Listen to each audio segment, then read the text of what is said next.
Hi everyone. Thanks for joining today's webinar. Today we're going to talk about a topic that I am personally very passionate about, and at WizCommerce we've been doing a lot of work on. Just a quick intro. I am Div. I'm one of the co-founders and CEO of WizCommerce, where we're building an all-in-one AI-powered wholesale e-commerce platform.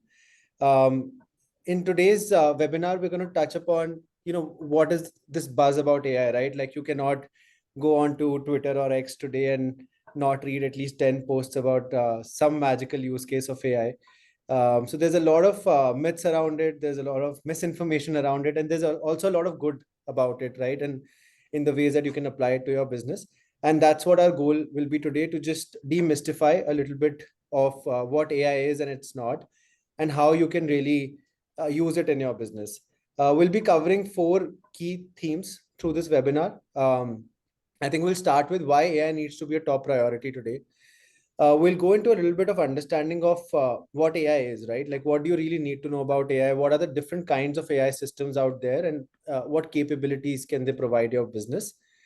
From a business perspective, we'll go into what strategic frameworks you need to think about when thinking about how to leverage AI, right? I think the biggest hurdle with AI today is like, where do we start from, right? There's all sorts of different applications, all sorts of ideas, but how do we pick the right business opportunities to apply AI to?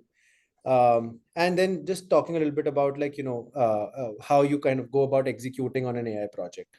So that's a broad agenda. Please keep it kind of interactive, ask questions, and we'll try and take all the questions as they come. Just starting with the first thing, right? Like, why do we need to care about AI, right? Just broadly, if you think about tech revolutions over the last 2 decades, I think there's a pre-AI world where you saw cloud, for example. You could use software suddenly on your browser, when before you had to sort of install it on your systems. There was a full mobile technology revolution when iPhone launched, and a lot of the tech was now available at the palm of your fingers. And I think the AI technology is fundamentally different, because the goal of all the previous tech revolutions were essentially to digitize tasks and processes. When we moved to the cloud, it made technology available cheaper, but essentially at the end of the day, all we were doing was sort of processifying things, right? Like putting them into a structure, making teams adopt a system, having your data digitized, making systems of records, and that helped companies scale. But the benefits to small and medium-sized businesses were kind of not as high as how much benefit sort of the enterprises got from it, right?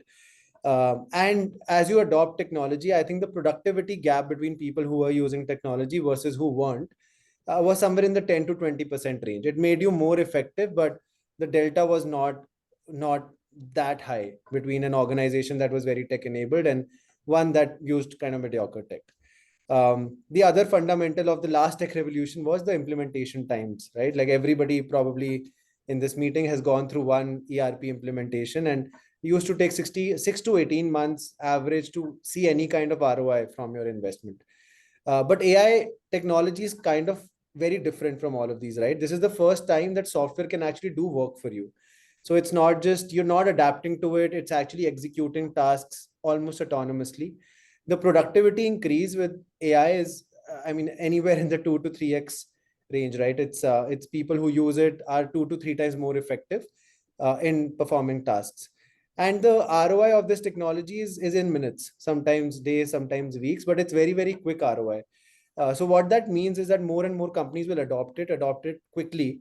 And the difference between the ones who use it and not use it is going to keep increasing over time, right? And it's going to impact your margins, it's going to impact your growth, and it's also going to impact your cost. So this is one of those technologies which, if utilized, can really lead to competitive advantage, compared a lot more than what we've seen in all the other tech revolutions before.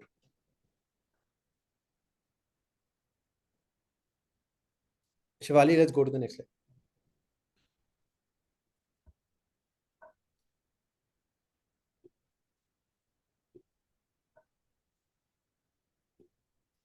Yeah, so now I think let's move to sort of understanding what AI is, right? And we'll start with a little bit of like also history of AI, like how has it gone through its stages.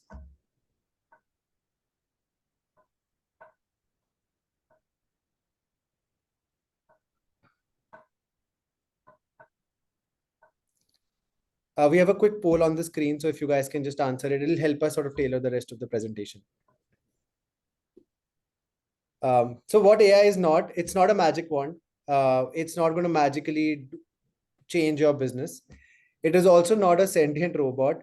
No matter what the Silicon Valley, Elon Musk and everybody is saying, it's definitely not super intelligent today. It's definitely not going to replace all of your teams. It's not going to just act autonomously.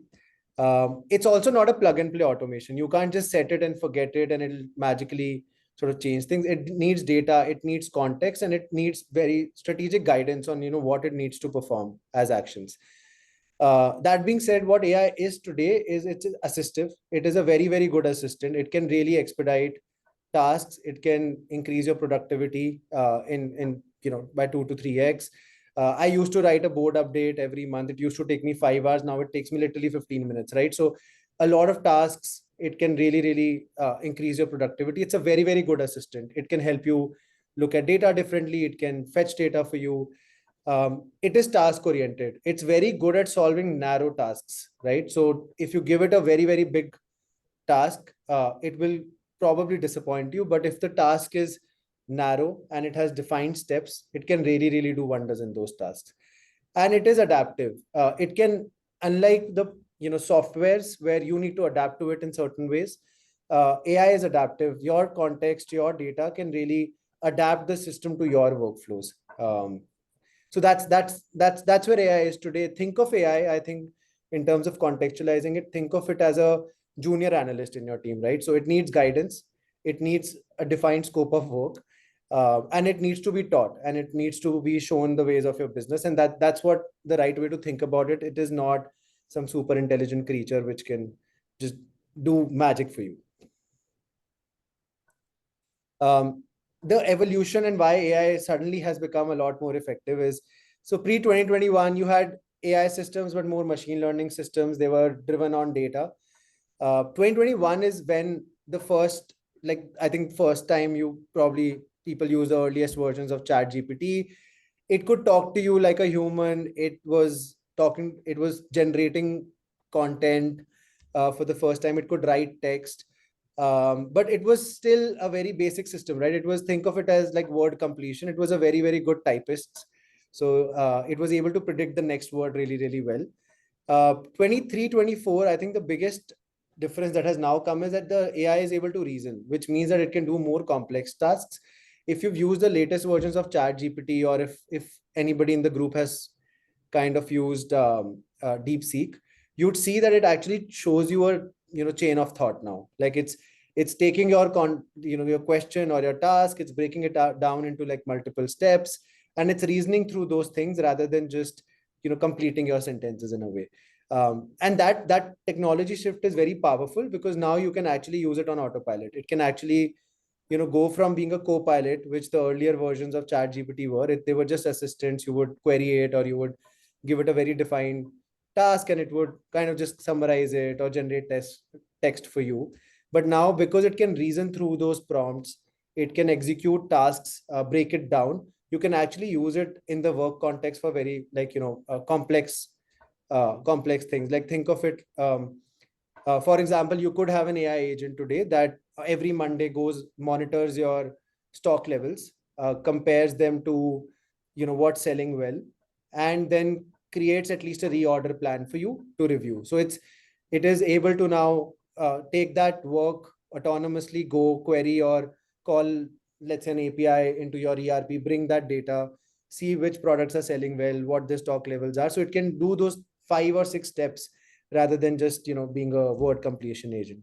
The other big shift now is voice assistance, right? So I don't know how many of you have used AI with voice, or tried to speak to Grok, or Chat GPT, or there are some other voice models out there. But AI has like started really sounding like a human, which means that it can also have a lot more real world applications now.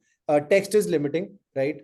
Not everybody wants to switch to a text interface, but voice unlocks a lot of different capabilities. Like your receptionist, which the job of a receptionist, let's say, is to take the call, understand which department it needs to go to, can just really be an AI now. It doesn't need to be a human task to do that. Or customer support basic queries, you can actually talk to a AI and not feel weird about it. It'll actually sound very, very natural to talk to AI systems. So I think reasoning and voice are the two big unlocks, which is why this technology has become very powerful, and can be used for um, various business purposes now. And I think the biggest fundamental thing that you need to understand about AI is there are two types of AIs. There's a co-pilot, and then there's agent, and then that's the framing of those sort of, and how to use these two types of systems is very, very important in business context. So co-pilot is, for example, ChatGPT. It just works with you. You are in complete control. It's something that you use as you're doing your day-to-day work. You can ask it questions. It can assist you with tasks. It can summarize emails for you. But it's still you who is in the driver's seat, and it's basically performing or assisting you in your day-to-day work, right? So, for example, if you want to draft email for a quote with live inventory, or you want to basically summarize all the tickets for a customer, those kinds of things you would still use a co-pilot for. AI agent is a lot more autonomous, right? It can actually perform. It can be used like a member of your team. So as I said, it can be a junior analyst on your team.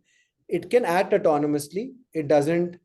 You don't need to go and like tell it to do something. If you define a task, it can kind of do that task completely on its own, within a certain set of defined rules and goals. Or it can at least do a task to a level where then the human can intervene and like approve it or things like that. Agents, as I said, can now do multi-step tasks, right? So if a end-to-end task has like 6 or 7 steps, an AI agent can actually break that task down and do those 6, 7 steps to reach to the end goal, right? And this is great for any kind of repetitive high volume process, right?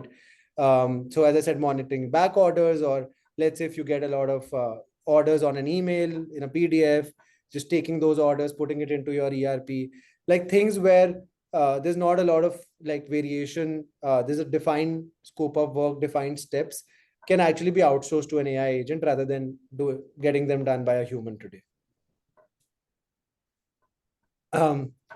So thinking of like where to use an agent and where to use a co-pilot, I think it's a very simple framework. You look at like two metrics, right? You look at task frequency, like how recurring this use case is, and what is the cost of an error to you. If something is high frequent, but the cost of an error is like in thousands of dollars, you probably don't want it to be completely autonomous, right? So I mean, just looking at this 2x2, like for tasks that are very, very high frequently performed, and the cost of error is low. Like it's okay if it makes an error 2 out of 100 times. You could completely think of them as autonomous agents, and you'll deploy AI agents for those. So maybe entering orders from an email, back in stock alerts, categorization of your products. Those are things that an agent can do, and maybe once in a while you can go and review those, but you don't really need to handhold it through every single decision. I would use Copilot for things where the frequency is low, right? You don't want to spend all that time like deploying an agent because it's not a very frequent use case. Like, for example, generating quotes, right? Very sensitive customer inquiries like returns, orders, generating proposals for customers. These are things that you don't want to outsource completely. They have you want to get them right. They don't happen at a frequency of like hundreds per day. And you would really want an assistant in those kinds of tasks. If the error cost is high to you and the frequency is also high, you could adopt an AI agent with a human approval, right? So it doesn't completely perform the task, but it gets you to a place where you can then approve or take quick actions. So as we discussed, like a good use case for this is, deciding what to reorder, right, with your factory. So looking at your order data, agent comparing it to sales, and looking at lead times, all of that data, congesting it and saying like, hey, this is the reorder plan. This is what I think we should immediately reorder. And then a human should take the final call on it, because the cost of a wrong order could be in thousands, right? So things like that go with an AI agent, but have an approval layer on top.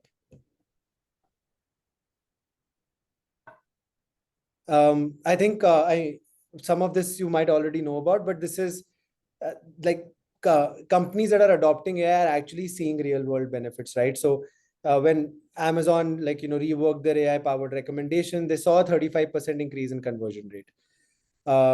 Customer service is one of those roles where AI has found product market fit, right? It's a lot of companies. I know several companies that have at least reduced their customer service teams by somewhere around 80%. And in the next 10 years, depending on the complexity of what the customer service team is going to solve, 80% of customer service queries would actually be autonomously handled by an AI agent, right?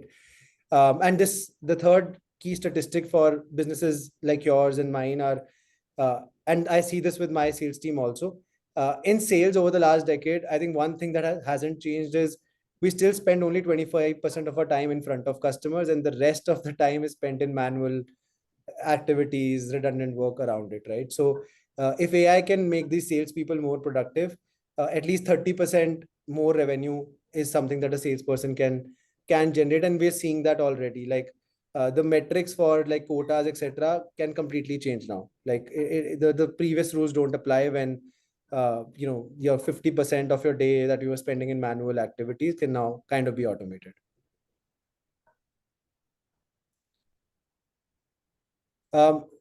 Maybe we can do a quick poll, um, and that will kind of again help us navigate the next few slides.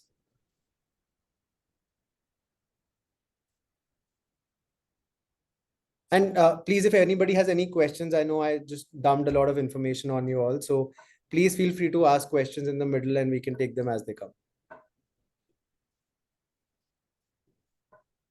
Cool. So I think once you've decided, understood the difference between different agentic versus co-pilot systems, I think the next big question is like, where do I apply AI? Like, how do I find opportunities in my business where AI should be applied? And I think a simple guiding framework for this should be CFG. You look at you ask three core questions. Like you look at your cost and ask like, hey, where is my money or time bleeding? For example, we talked about some examples which were entering orders into your ERP, like sales team sitting and entering orders, or your customer service team sitting and entering orders, or product to like time to market for your products, right? Like the cost that it takes to get a product to market. Apart from factory, it's like all the content you create with of that product, all the catalogs you create, all the images you create. So you look at like, where am I spending money and bleeding money, and what can I kind of hand off to an AI system to make cheaper, better, faster. Second is F, which is friction. So just simple question, like, what's slowing us down? What is annoying our customers? If your team takes like 24 hours to get back to customers on customer service queries, that's a use case for AI, right? Because that time today should be under a few minutes, and mostly should be instantaneous. 80% queries should be instantaneously answered by an AI system. So you look at what sort of drives friction. Maybe your sales team has a lot of friction because they are repeatedly having to go into 3-4 different places to find the data they need to take an action on, to find the inventory somewhere else, or to sort of create a proposal. They are going to a different system. So look at like, what's the what processes are adding a lot of friction to us or our customers. And third is growth, right? Like, where am I missing revenue opportunity? So a good example for that is that maybe you're only selling on one or two marketplaces, right? And not doing the others because you don't have time or bandwidth to get your catalog ready for that marketplace. Or one of the statistics that I heard from one of our um, advisors at Wayfair is that from the time they decide to get some products live of wholesalers on their website, it takes them sometimes 6 to 8 months to get those products there, because it takes so much time to get silo shots and then lifestyle shots and getting all the content ready for their website. So that's leaving growth on the table, because you could have gone to market much faster. So the CFG framework is kind of a helpful tool to at least write down like, hey, what can we do? What are all the opportunities available to us?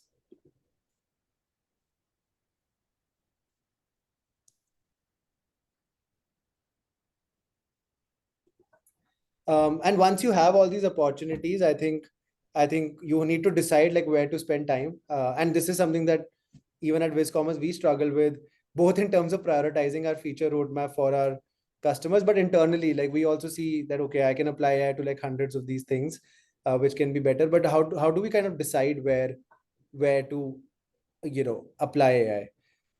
And I think the easiest, I think to again think of it in a 2x2, like what is my business impact and what is the ease of implementation. You don't want to just take projects which are too heavy in implementation, will take 10 systems to come together, because then you kind of lose trust. AI also changes very fast. New models are launched a lot of almost every month now. So you want to sort of divide your roadmap into these four buckets, and then decide where you want to spend time. I think we have a question. I think, what is the best way to verify the data from AI? Okay. I think it depends. It depends on the use case, right? Like if the use case is, let's take one step back. So with AI now you have very guarded systems, right? So you can teach an AI system today that, hey, whatever your answers are, they need to be just based on this data. If you don't know something, you just don't answer it, right? So one part of this question is, things that you cannot go wrong with. You create AI systems that are very, very rule based and that just work on the defined set of data, and that's possible. So you can't use a general chat GPT model and say like, hey, take this data and give me some output, because that system will hallucinate and it doesn't have those guardrails set in. But there are ways to customize that AI model to like put those guardrails in. So that's kind of how you make sure that the data coming out of it is not junk or it's not making it up.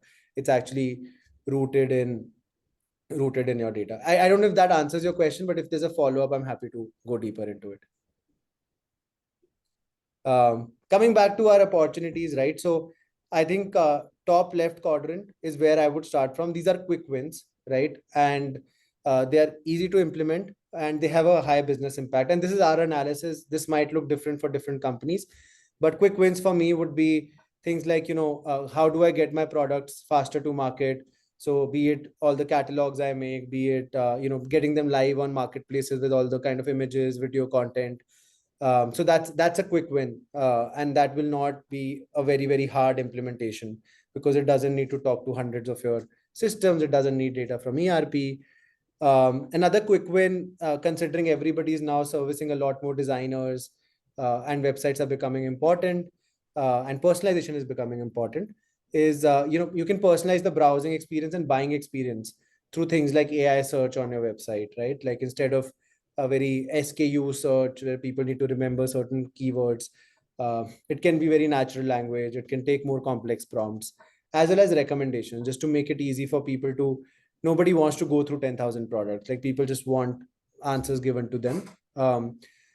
Hyper personalized marketing, like it would be impossible for any marketing person to personalize beyond like 3 or 4 segments. Like, okay, let's send everything in this catalog to all the people in Northeast. But you can go really, really personalized now. Like you can go to an individual buyer level and really personalize your pitch to them, the products you showcase to them. So hyper personalized marketing is again a very quick win. And I think the last one would be, another example would be identifying new buyers and leads. Like you have AI systems today that can look at your current buyer base and tell you where you're not present, where you're not selling, right? And help you kind of uncover those gaps in the markets that you are in, to help you reach out to the right buyers. Once you have the quick wins figured out, I think easy experiments is another sort of another area, or a close follow area. So these are again easy to implement and the business impact is medium to low. But for example, order ingestion, like if you're getting a lot of PDFs, not having any manual layer in the middle or automating that process, to put that into an ERP, it will not like really be needle moving for your company. You'll save a couple of $1,000s per month, but it's a quick win, and these can help you sort of generate some confidence in the team and make people excited in your company about AI, right? You have these trade shows that you go to, and right now I think everyone just sends that one email blast like, hey, come to our showroom, these are our new items that we're launching. You can go one step further, and you can have an AI agent, voice agent, actually call these customers up and book meetings on your calendar. So that's an easy experiment to do. It'll take you like 2 days to set it up and to see the impact of it. Or things like, when you have abandoned carts on the website, instead of just sending an abandoned cart reminder, you could actually give a call to those customers using an AI voice agent and seeing like why those carts are abandoned. Can you push a discount to kind of close them out, right?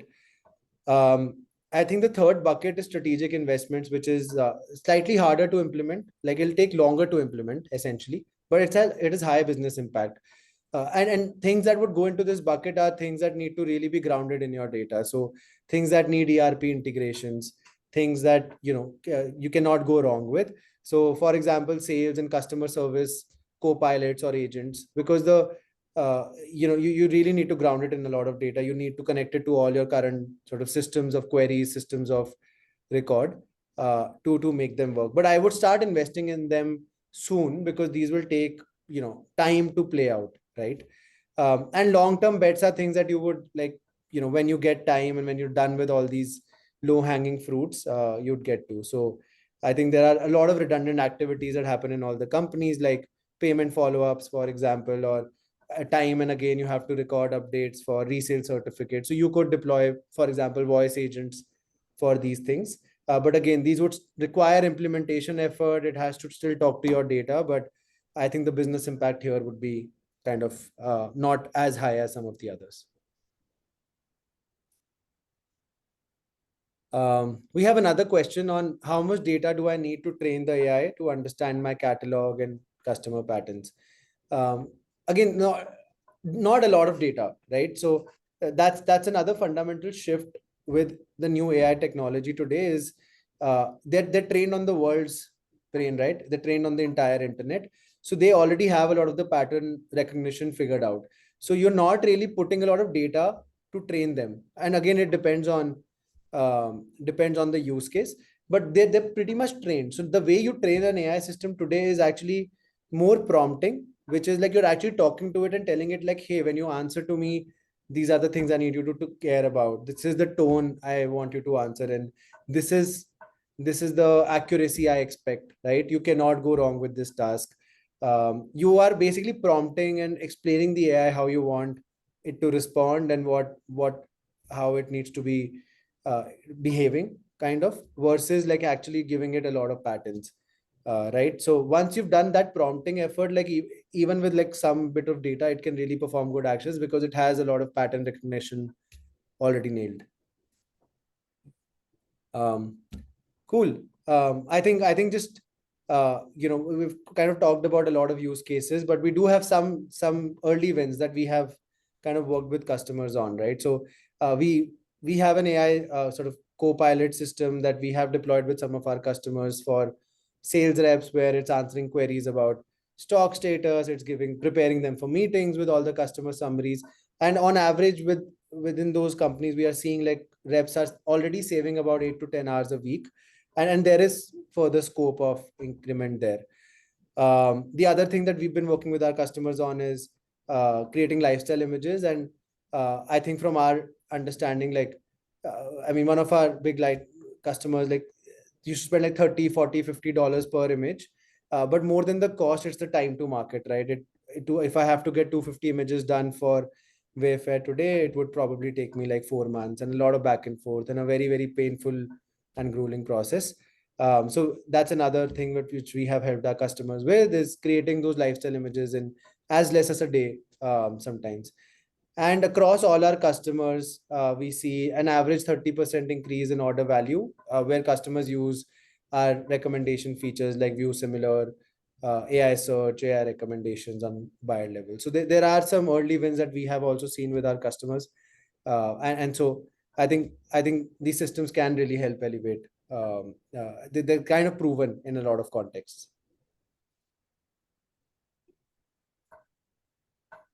We'll show you some, like, a quick video of some of the things that we've been working on, and I also wanted to give you a glimpse of what our AI roadmap looks like, and where do we want to get, and what opportunities are we kind of working on.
Yeah. So I think internally our roadmap, at least on the AI front, is we have a 2-year sort of roadmap planned out.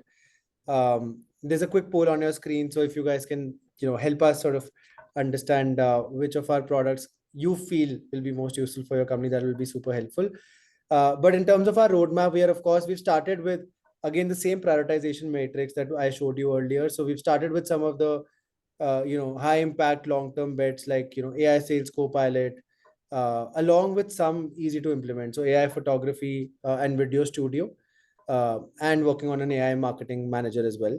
2026, early 2026, we plan to start working on customer support agents as well as order entry agent, and then through by 2027 we want to give you multiple of these, like, sort of voice capabilities, for example, the business development rep, trade show meeting booking, customer revival agents, etc. So we do have a long sort of 2-year roadmap planned with AI, but again, picking things that we think can deliver immediate value while also parallelly refining our system for our customers who have deep integrations with their ERP, with WizCommerce, to make some of those, bigger, longer bets possible.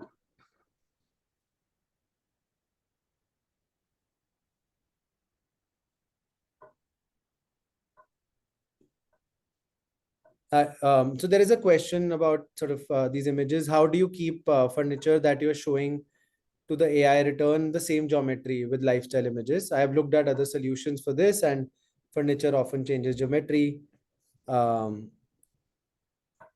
yeah, so I think, Philip, if you use a general system or one that is not trained to do this, that does happen. The way we've designed our AI system is that it is, again, we've given it a lot of guardrails, so it is trained to not touch the product or change the product, and really uh, work on things surrounding the product, right? So it's one of the guardrails we've put in place, is that, the product as such cannot be touched or changed. Of course, you can do minor things on it, like you can keep things on it, or, if you want a dog on a sofa, you can do some of those things. But really, we have put guardrails into our AI system. Plus, everything that we generate does go through a manual verification process. If we do find some gaps, there's a human in the loop to touch it up, right? And when you see the final output, you see only output that has passed that manual intervention layer.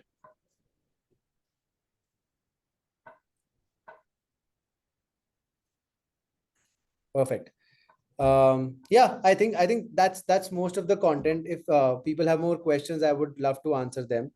But I think, in just to summarize it, like, it's getting started is actually easier than you think.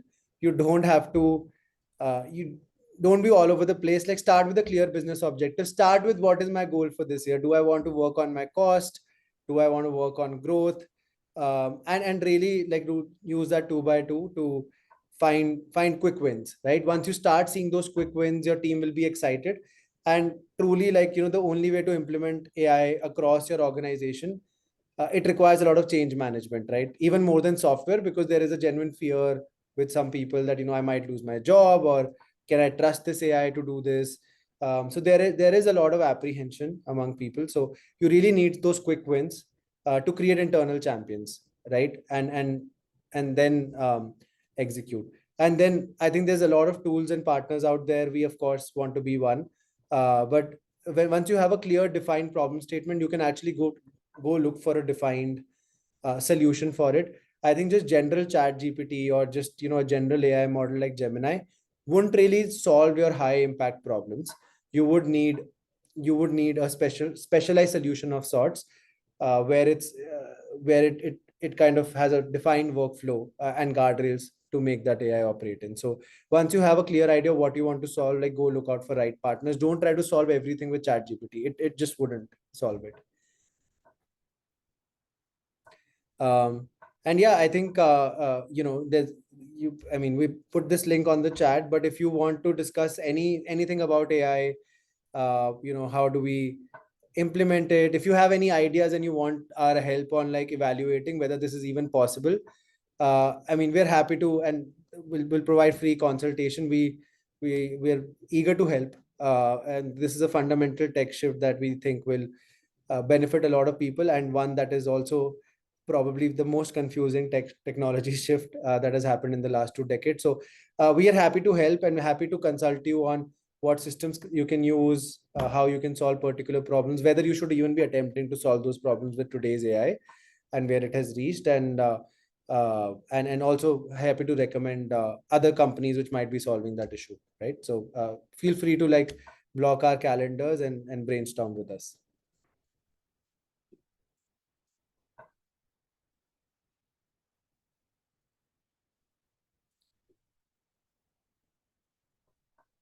Yep.